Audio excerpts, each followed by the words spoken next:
Hello students, welcome to knowledge space channel. तो geography रो ए क्लास रे हम डिस्कशन करिबा 2 मार्क के सिलेक्टेड क्वेश्चन 2 मार्क रो समस्त सिलेक्टेड क्वेश्चन डिस्कशन करिबा। तो तमे जानिछ टोटल 14 मार्क रो 2 मार्क के प्रश्न आसीबो।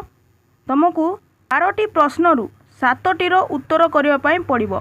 तो यूनिट 1 रु यूनिट 5 भितरे 7टी प्रश्न आसीबो। तुमको 5टी रो उत्तर करिवा पई पड़िबो। आउ यूनिट 9 आउ यूनिट 10 रु आसीबो तमरो 5टी प्रश्न, सेति मधुर 2टी रो उत्तर करिवा पई पड़िबो। तो टोटल 7टी रो उत्तर करिबो। 13टी प्रश्न रु 14 मार्क रहिबो। तेबे चलो समस्त सिलेक्टेड क्वेश्चन डिस्कशन करिबा। तो देखो फास्ट क्वेश्चन अछि क्रमबद्ध भूगोल और आंचलिक भूगोल मध्य पार्थक्य। तो 2 मार्किया क्वेश्चन मुख्यतः पार्थक्य ही आसी थाए सब वर्ष, किंतु ए वर्ष क्वेश्चन पैटर्न चेंज होइछि। जदि तुमर तोटी वाक्य रे उत्तर दिए आसे ताहले भी तुम लिखि पारिबो जदि पढ़िथिबो, आ जदि पार्थक्य आसीबो ताहले भी तुम लिखि पारिबो। तो देखो क्रमबद्ध भूगोल और आंचलिक भूगोल मध्य पार्थक्य। तापर देखो नेक्स्ट अछि मौलिक स्कूल चिंताधारा और नूतन निश्चयवाद। मौलिक स्कूल चिंताधारा आउ नूतन निश्चयवाद। तापर देखो अछि जनसंख्यार घनत्व आउ जनसंख्यार वृद्धि मध्य पार्थक्य। जनसंख्यार घनत्व आउ जनसंख्यार वृद्धि मध्य पार्थक्य। तापर 4 नंबर देख जनसंख्यार सकारात्मक और जनसंख्यार नकारात्मक वृद्धि। तो जनसंख्यार सकारात्मक वृद्धि माने कौन? एक निर्दिष्ट समय व्यवधान मध्य जदि जन्म हार मृत्यु हार ठारू अधिक होइथाए तेबे ताहाकू जनसंख्यार सकारात्मक वृद्धि बोली कुहा जाए। आउ जदि एक निर्दिष्ट समय व्यवधान मध्य जन्म हार मृत्यु हार ठारू कम हुए ताहेले जनसंख्या ह्रास घटे, ताहाकू जनसंख्यार नकारात्मक वृद्धि बोली कुहा जाए। तापर देखो अछि जन्म हार आउ मृत्यु हार। तो जन्म हार कौन? एक निर्दिष्ट अंचल रे प्रति 1000 जनसंख्या मध्य वर्ष को जन्म लाभ करुथिबा जीवंत शिशु संख्या को जन्म हार कुहा जाए। 2010 रु 2015 मसीहा मध्य पृथ्वीर जन्म हार 2.36% थिला। तापर मृत्यु हार कौन? प्रति 1000 जनसंख्यार वर्ष को मृत्युवरण करुथिबा लोक संख्या को बा जनसंख्या को मृत्युहार बोली कुहा जाए। 2010 रु 2015 मसीहा मध्य विश्व मृत्युहार थिला 8.1%। तो पृथ्वीर दक्षिण आफ्रिका रे सबुठारु अधिक मृत्युहार देखा जाई थाए।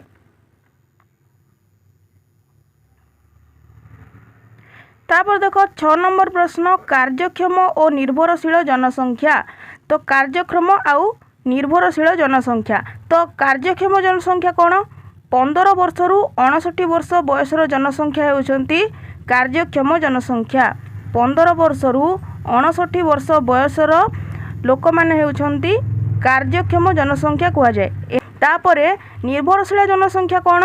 15 वर्ष बयस रु कम, 15 वर्ष बयस रु कम आउ 59 वर्ष बयस रु ऊर्ध्व जनसंख्या को निर्भरशील जनसंख्या बोली कुहा जाए। जो 59 वर्ष बयस रु अधिक लोक माननकु वृद्ध बोली कुहा जाय थाए। तापर देखो स्थिर जनसंख्या और गतिशील जनसंख्या। स्थिर जनसंख्या और गतिशील जनसंख्या। तो स्थिर जनसंख्या कौन? जन्म हार और मृत्यु हार प्राय समान थिले स्थिर जनसंख्या देखा जाए। जन्म हार आउ मृत्यु हार समान थिले स्थिर जनसंख्या देखा जाई थाए। आ गतिशील जनसंख्या कौन? साधारणतः कम विकसित देश गुड़िकरे जन्म हार अधिक थिबारु अधिक जनसंख्या निम्न बयस श्रेणी रे देखा जाए। एहाकू गतिशील जनसंख्या बोली कुहा जाई थाए। तापर देखो सहर जनसंख्या आउ ग्रामांचल जनसंख्या। तो सहर जनसंख्या साधारणतः जेउठारे अधिकांश लोक अण प्राथमिक वृत्ति रे नियोजित होइथांती ताहाकू सहरांचल बोली कुहा जाए। जेउठारे अधिकांश लोक अण प्राथमिक वृत्ति रे नियोजित होइथांती ताहाकू सहरांचल बोली कुहा जाय थाए। सहरांचल अनेक सुविधा सुजोग थाए, तेणु सहरांचल प्रति ग्रामांचल लोक आकृष्ट होइथांती। तापर ग्रामांचल कौन? ग्रामांचल तो सहर रे तो अण प्राथमिक वृत्ति रे लोक नियोजित होइथांती, किंतु जेउ अंचल रे अधिकांश लोक प्राथमिक वृत्ति रे नियोजित होइथांती ताहाकू ग्रामांचल जनसंख्या बोली कुहा जाय थाए। मुख्यतः ग्रामांचल लोक मैंने प्राथमिक वृत्ति जेपरिक कृषि कार्य यह सब कार्य नियोजित होता। पृथ्वीर जोर्जी केनिया इथियोपिया तांजानिया आदि देश में अधिक ग्रामांचल देखा जाए ग्रामांचल रे अधिक लोक बास करिथांती। तापर देख 9 नंबर प्रश्न मानवीय विकास आउ विकास सूचक मानवीय विकास आउ विकास सूचक मध्य पार्थक्य। नेक्स्ट अच्छे देख प्राथमिक वृत्ति आउ द्वितीयक वृत्ति। तो प्राथमिक वृत्ति कौन? प्राथमिक वृत्ति होउछि प्राकृतिक परिवेश सह अति निबिड़ भाव में जड़ित वृत्ति को प्राथमिक वृत्ति बोली कहा जाए। तो यार उदाहरण होउछि मत्स्य संग्रह करने, जंगलजात फलमूल तथा जाळेणी संग्रह, पशुपालन, खनिरु खनिज पदार्थ संग्रह, कृषि कार्य ये सब होउछि प्राथमिक वृत्ति। आ द्वितीयक वृत्ति कौन? द्वितीयक वृत्ति को माध्यमिक वृत्ति मध्य कहा जाए। द्वितीयक वृत्ति को माध्यमिक वृत्ति मध्य कहा जाए। प्राथमिक वृत्तिर पदार्थ को कंचामाल रूपे व्यवहार करी जो वृत्ति संपूर्ण वस्तु बा व्यवहार्य वस्तु रे परिणत करे ताकू माध्यमिक वृत्ति बोली कहा जाए। जेपरि आखुरु चीनी तैयारी, लुहापथरु लौह शिल्प, तापरे कपारु पोशाक निर्माण यह हेउछि द्वितीयक वृत्ति बा माध्यमिक वृत्ति। तापर देख प्रयोजन भित्तिक कृषि और वाणिज्यिक कृषि। प्रयोजन भित्तिक कृषि कौन? जो कृषि कार्य निजर आवश्यकता पूरण पाई करा जाय थाए। आ वाणिज्यिक कृषि कौन? जो कृषि कार्य वाणिज्य बा बिकिबा उद्देश्य करा जाय थाए ताहाकू वाणिज्यिक कृषि बोली कहा जाए। तापर देख समवाय कृषि और उद्यान कृषि मध्य पार्थक्य। समवाय कृषि और उद्यान कृषि। तो समवाय कृषि कौन? कृषक माने मिलित भाव में समवाय समिति जरिया उत्पादित शस्यर बिक्री प्रक्रियाकरण समवाय कृषि जरिया करिथांती। कृषक माने मिलिमिशि एकत्र होई समवाय समिति जरिया उत्पादित शस्य जो शस्य उत्पादन करिथांती ताहार बिक्रीर प्रक्रियाकरण समवाय कृषि जरिया करिथांती। डेनमार्क, नेदरलैंड, बेल्जियम, स्वीडेन आदि देश में समवाय कृषि अति सफलतार सह आगे चली। तो शॉर्ट क्वेश्चन मध्य आसीथिला डेनमार्क, नेदरलैंड, बेल्जियम, स्वीडेन आदि देश में समवाय कृषि अति सफलतार सह करा जाउछि। तापरे होउछि उद्यान कृषि। उद्यान कृषि कौन? मुख्यतः सहरर बजार पाई उच्च मूल्ययुक्त शस्य यथा पनीपरिबा एवं फलमूल फूल आदि बगीचा चाष और उद्यान कृषि जरिया करा जाय थाए। उत्तर पश्चिम यूरोप, यूएस रो उत्तर पूर्वांचल आउ भूमध्य सागरीय अंचल रे उद्यान कृषि करा जाई थाए। तापर देख अछि 13 नंबर रे मिश्रित कृषि आउ रोपण कृषि मध्य पार्थक्य। मिश्रित कृषि आउ रोपण कृषि। तो मिश्रित कृषि कौन? कृषि कार्य सह पशुपालन को मिश्रित कृषि बोली कहा जाए। तो चाष सहित पशुपालन हेउछि मिश्रित कृषि। उदाहरण लेखिबो चाष कार्य सह छेली, मेंढा, घुसुरी, कुकुड़ा आदि पशुपालन शस्य सह मुख्य आय जोगाई थाए। यह हेउछि मिश्रित कृषि। मुख्यतः उत्तर पश्चिम यूरोप, उत्तर अमेरिकार पूर्वांचल तथा किछि नातिशीतोष्ण अंचल रे एही मिश्रित कृषि देखा जाए। आ रोपण कृषि कौन? चा, कॉफी, कोका, रबर, कपा, आखु, कदली, सपुरी, पणस इत्यादि हेउछि रोपण कृषि। यही कृषि रे अधिक अर्थ, वैषयिक ज्ञान कौशल आउ वैज्ञानिक पद्धतिर आवश्यकता होता है। पश्चिम आफ्रिका, भारत, श्रीलंका, फिलिपाइन्स आदि देश में रोपण कृषि सफलतार सह करा जाउछि। तापर देख 14 नंबर दक्षिण पूर्व रेलपथ आउ दक्षिण केंद्र रेलपथ। बहुत इंपोर्टेंट प्रश्न, रिपीटेड क्वेश्चन एटा। तापर देख ट्रांस कानाडियन और ट्रांस साइबेरियन रेलपथ। यह मध्य पूर्व वर्ष परीक्षा मानक आसी ट्रांस कानाडियन आउ ट्रांस साइबेरियन रेलपथ। तो ट्रांस साइबेरियन रेलपथ उपरे 3 मार्किया प्रश्न भी आसी। तो आम यूनिट 4 लंग क्वेश्चन डिस्कसन कला बेले यार आंसर डिस्कसन करिछे। जो माने वीडियो देखिथिबो से माने तार उत्तर बहुत भल भाव जानिथिबो। तापर देख 16 नंबर अंतर्देशीय जल परिवहन आउ महासागरीय पथ। यह विषय में आम यूनिट 4 लंग क्वेश्चन समय डिस्कसन करिछे। तापर देख गुरु शिल्प आउ लघु शिल्प। गुरु शिल्प आउ लघु शिल्प। तो छड़ा हालुका शिल्प और भारी शिल्प मध्य गुरुत्वपूर्ण। शिल्प पाई व्यवहृत कंचा माल ओजन कम होइतिले ताकू हालुका शिल्प कहा जाए। कार्पा शिल्प हालुका व्यवहार्य वस्तु उत्पादन करिथाए।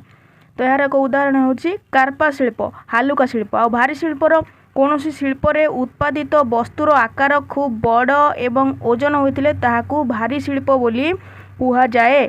लौह और इस्पात शिल्प होउछि भारी शिल्पर उदाहरण। तापर देख सरकारी और बेसरकारी शिल्प 18 नंबर सिलेक्शन सरकारी शिल्प और बेसरकारी शिल्प। तो सरकारी शिल्प कौन जो शिल्पर मालिकाना सरकारी क्षेत्र बा सरकार पाखरे थाए ताहा होछि सरकारी शिल्प।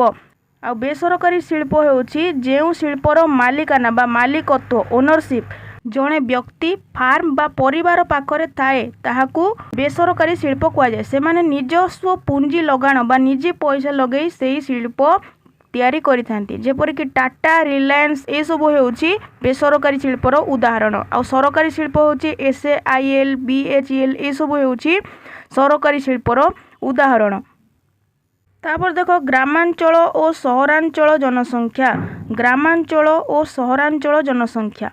तो नेक्स्ट अच्छी देख रैखिक जनबसति और ताराकृत जनबसति रैखिक जनबसति आउ ताराकृत जनबसति।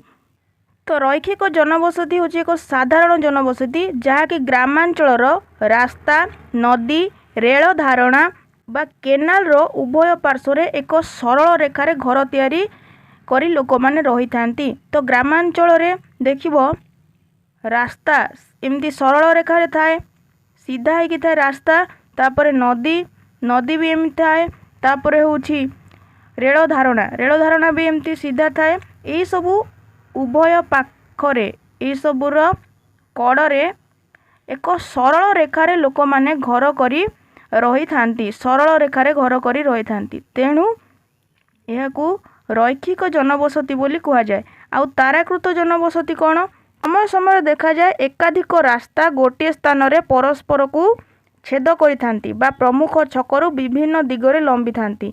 सेही रास्ता गुड़िकर उभय पार्श्वर जो सब जनबसति देखा जाए ताहाकू तारकाकृत जनबसति कहा जाए। तो तारकाकृत जनबसति कौन देखिबो रोड एमती आसिकी मिसी थांती 4 छक 3 छक एमिति तैयारी हेई थाए। तो ए सब पाखरे जो सबू घर गुड़िक तैयारी होई थाए से गुड़िक होउछि तारकाकृत जनबसति। ए सबू कड़े जो सब जनबसति गढ़ी उठी थाए ताहाकू तारकाकृत जनबसति कहा जाई थाए। तो देखिबो ए गोटे तारा भली देखा जाए तेणु याकू तारकाकृत जनबसति बोली कहा जाए।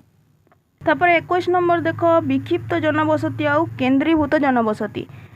विक्षिप्त जनबसति कौन भारतर मुख्यतः पहाड़ मालभूमि और उच्चभूमि गुड़िकर विभिन्न कुड़िया बा पल्ली देखा मिलता है। यह विक्षिप्त जनबसति कहा जाए कहीं से माने विक्षिप्त भाव में एणे तेणे हुई जनबसति सृष्टि करिथांती। भारतर मेघालय उत्तराखंड हिमाचल प्रदेश आदि अंचल विक्षिप्त जनबसति देखा जाए। तापर केंद्रीभूत जनबसति केंद्रीभूत जनबसति कौन नदी उपत्यका और उर्वर भूमि रे केंद्रीभूत जनबसति देखा जाए। यही बसतिर घर गुड़िक लागी लागी आउ अवरुद्ध तथा रास्ता गुड़िक अणओसारिया एथिरे नाल गुड़िक मैला तथा आवर्जना पूर्ण होइथाए। मुख्यतः गंगा सतलेज ब्रह्मपुत्र गोदावरी महानदी पूर्वघाट पश्चिम घाटर समतल अंचल रे केंद्रीभूत जनबसति देखा जाए। तो विक्षिप्त जनबसति छाड़ी छाड़ी देखा जाए थाए किंतु केंद्रीभूत जनबसति लागी लागी रही थाए।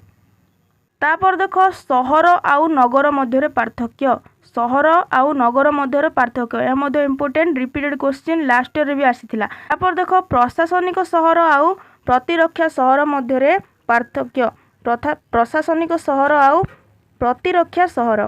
प्रशासनिक सहर कौन जो सहर बा नगर रे प्रशासनिक शासन केन्द्र गुड़िक यथा राजधानी राज्य राजधानी गुड़िक रही है से गुड़िक प्रशासनिक सहर कहा जाए। तो उदाहरण भुवनेश्वर ओडिशा राज्यर राजधानी श्रीनगर जम्मू काश्मीर राजधानी जयपुर राजस्थान तापर चेन्नई यही सब होउछि प्रशासनिक सहर। आ प्रतिरक्षा सहर कौन सुरक्षा और देश रक्षा संबंधी विभिन्न कार्य जो सहर रे होता है सुरक्षा और देश रक्षा संबंधी कार्य जो सहर रे होता है ताकू प्रतिरक्षा सहर बोली कहा जाए। जेपरिक पठानकोट जलंधर जामनपुर अलीगढ़ ये सब होउछि प्रतिरक्षा सहर। तो तुम सर्ट क्वेश्चन देखिथिबो एमिति प्रश्न आसे अंतर्निहित संबंध दृष्टि केउटी भूल ऑप्शन। तो भुवनेश्वर श्रीनगर जयपुर थी ता मध्य जलंधर थी। तो तुम जलंधर लिखब कहीं ऊपर 3टी हूँ प्रशासनिक सहर तापर प्रतिरक्षा सहर हूँ जलंधर।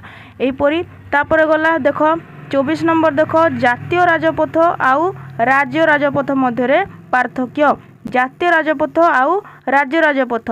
तो जातीय राजपथ हूँ केंद्र सरकार द्वारा परिचालित होता है। राज्य राजपथ राज्य सरकार द्वारा परिचालित होता है। तापर देख सुएज केनाल आउ पानामा केनाल आमे लॉन्ग क्वेश्चन डिस्कसन कला बेले यार उत्तर बहुत भल भाव डिस्कसन करिछे। सुएज केनाल आउ पानामा केनाल मध्य पार्थक्य। तापर देख जिला सड़क आउ ग्राम सड़क मध्य पार्थक्य। जिला सड़क आउ ग्राम सड़क। तापर देख ओडिशार ग्रामांचल और सहरांचल जनसंख्या। ओडिशार ग्रामांचल आउ सहरांचल जनसंख्या। 28 नंबर अच्छी ओडिशार लुहापथर आउ बक्साइट मध्य पार्थक्य। ओडिशार लुहापथर आउ बक्साइट। तापर 29 नंबर देख ओडिशार क्षुद्र सुंदरवन और क्रांतीय अर्धचिरहरित अरण्य मध्य पार्थक्य। तो क्षुद्र सुंदरवन महानदी और ब्राह्मणी नदी मुहाण देखा जाउଥିବା सुंदरी गछर जातीय अरण्य को हेन्ताल वन बा क्षुद्र सुंदरवन बोली कह जाए। क्षुद्र सुंदरवन को हेन्ताल वन मध्य कह जाए। तापर ओडिशार क्रांतीय अर्धचिरहरित अरण्य बनाई रेढ़ाकोल सुंदरगढ़ संबलपुर झारसुगुड़ा देवगढ़ गजपति गंजाम नयागढ़ पुरी ढेंकानाल अनुगुल आदि जिले में यही क्रांतीय अर्धचिरहरित अरण्य देखा जाए। मुख्यतः यही अरण्यर गछ गुड़िक 24 रु 36 मीटर 24 रु 36 मीटर होइथांती। आउ यही अरण्य बाउंश गछ प्राय देखा जाई न थाए। तापर देख लास्ट क्वेश्चन खनि सहर आउ शिल्प सहर मध्य पार्थक्य। खनि सहर आउ शिल्प सहर मध्य पार्थक्य। तो खनि सहर कौन खनि रे भरपूर थिबा सहर मुख्यतः तालचेर झरिया धानबाद यही सब होउछि खनि कार्य संपादन करुथाए। तेणु एगुड़ी को खनि सहर कह जाए। आउ शिल्प सहर शिल्प केन्द्र जो विकसित सहर को शिल्प केन्द्र सहर बा शिल्प सहर कह जाए। जेपरिक भिलाई हुगुली दुर्गापुर राउरकेला ये सब होउछि शिल्प केन्द्र सहर। तेबे ए वीडियो रे एतिकी ए वीडियो आम डिस्कसन कले 30 टी सिलेक्टेड 2 मार्किया प्रश्न। तो यूनिट 1 रु यूनिट 5 आउ यूनिट 9 यूनिट 10 रु तुम जो प्रश्न आसीबो सबु रु इम्पोर्टेंट 2 मार्किया क्वेश्चन आम डिस्कसन कले। तापर नेक्स्ट वीडियो रे आम डिस्कसन करिबा 3 मार्किया इम्पोर्टेंट प्रश्न गुड़िक बा 3 मार्किया सिलेक्टेड क्वेश्चन सब डिस्कसन करिबा। तेणु वीडियो को निश्चित भाव तुम सांग मान सहित शेयर करो।